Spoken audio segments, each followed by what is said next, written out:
तो काम पे पहुंचने में बहुत देर हो गई, मालकिन गुस्सा करेंगी। आशा ने मालकिन के घर की घंटी बजाई। मालकिन सुनीता की बेटी वर्षा ने गुस्से से दरवाजा खोला। मम्मी, आशा आंटी आ गई है। आशा कहाँ रह गई थी, इतनी देर से आई है, बता सारा काम पड़ा है, कब बर्तन करेगी, कब सफाई और कब तू खाना बनाएगी, और ये पिंकी तेरे साथ क्यों आई है? मालकिन, पिंकी को बुखार है और इसके बापू मजदूरी पर गए हैं। मेरी सास घर में अकेली थी तो मैं बेटे राजू को वहीं छोड़ आई। सासू माँ की भी तबीयत ठीक नहीं रहती, बस इसीलिए देर हो गई आने में। मम्मी, आशा आंटी को बोलो पहले मेरे लिए नाश्ता बना देंगी, बहुत भूख लगी है। बस मैं थोड़ी देर में आपके लिए नाश्ता बना देती हूँ। मेरे लिए चीज सैंडविच बना दो, और साहब के लिए और मेरे लिए आलू के पराठे बना दो। मम्मी, प्यास लगी है, पानी पीना है। हाँ, अभी देती हूँ। आशा ने पिंकी को पानी दिया और पिंकी वहीं रसोई में जमीन पर सो गई। इतनी देर में आशा ने सबको नाश्ता दिया और घर के बर्तन साफ सफाई सारे काम खत्म करके पिंकी के साथ घर लौट आई। अगले कुछ दिनों तक आशा पिंकी को अपने साथ ही ले जाती रही।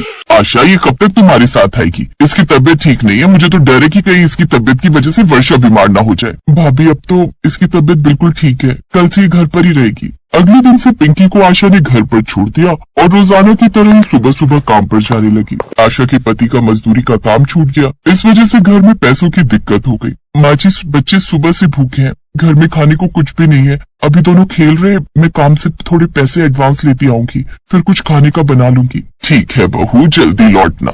इतना कहकर आशा काम पर चली गई। काम के बीच में आशा का ध्यान बच्चों की तरफ था। उसे बार बार बच्चों की ही चिंता हो रही थी। पहले तो उसने सोचा कि वो थोड़ी सी ताजी रोटियां छुपाकर अपने बच्चों के लिए ले जाए, पर फिर उसकी ईमानदारी ने उसे ऐसा करने से रोक दिया और उसने रात की बासी रोटियां अपनी साड़ी में लपेट ली। उसको ऐसा करते हुए सुनीता की बेटी वर्षा ने देख लिया। मम्मी, आंटी अपनी साड़ी में कुछ चुरा कर ले जा रही, मैंने अपनी आंखों से देखा है। क्या? ये तुम क्या कह रही हो? आशा क्या चुरा कर ले जा रही हो? दिखाओ तो, खोलो अपनी साड़ी का पल्ला। बल्कि कुछ भी नहीं है, बस। सुनीता ने आशा का पल्ला झाड़ कर देखा, तभी उसमें से सूखी बासी रोटियां जमीन पर गिर गई।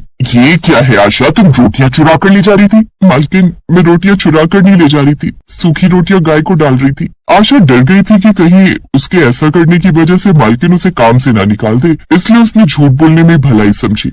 आशा, तुम मेरे से एडवांस के कुछ पैसे मांग रही थी, ये लो। सुनीता का पति जैसे ही आशा को पैसे देने लगा, सुनीता ने तुरंत पैसे छीन लिए और गुस्से में आशा को डांटने लगी। खबरदार, जो इसे एक भी रुपया एडवांस दिया, जब देखो तब पैसे एडवांस मांगती रहती है। चल जा, अभी कोई पैसे नहीं है। और हाँ, वो मैंने तुझे कहा था ना कि छत से जो पानी की टंकी उतारी है उसे कबाड़ी वाले को बेचती जाना। कितने दिन से बोल रही हूँ, पैसे लेने तो तुझे याद रहते हैं, पर काम बोलो तो वो तुझे याद नहीं रहता। मालकिन, अभी ले जाती हूँ।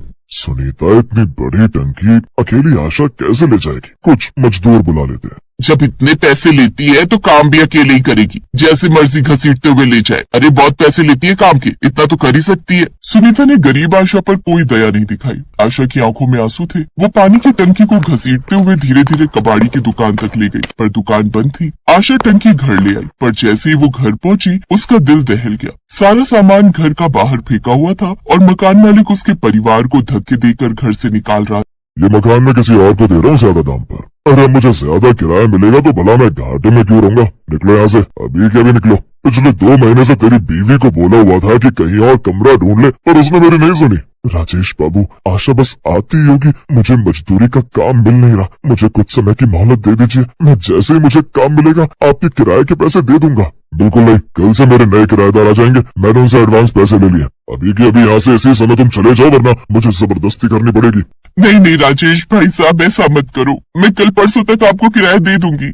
बिल्कुल नहीं, अभी के अभी जाओगे, बस मैंने कह दिया सो कह दिया। मकान मालिक ने आशा और उसके परिवार के आंसू नहीं देखे। उसने उसी समय आशा को अपने परिवार के साथ घर से निकाल दिया। अब आशा के परिवार के सिर पर रहने के लिए कोई छत नहीं था। बापू, बारिश में मैं गीली हो रही हूँ, ठंड लग रही है। हे भगवान, अब हम कहाँ रहेंगे?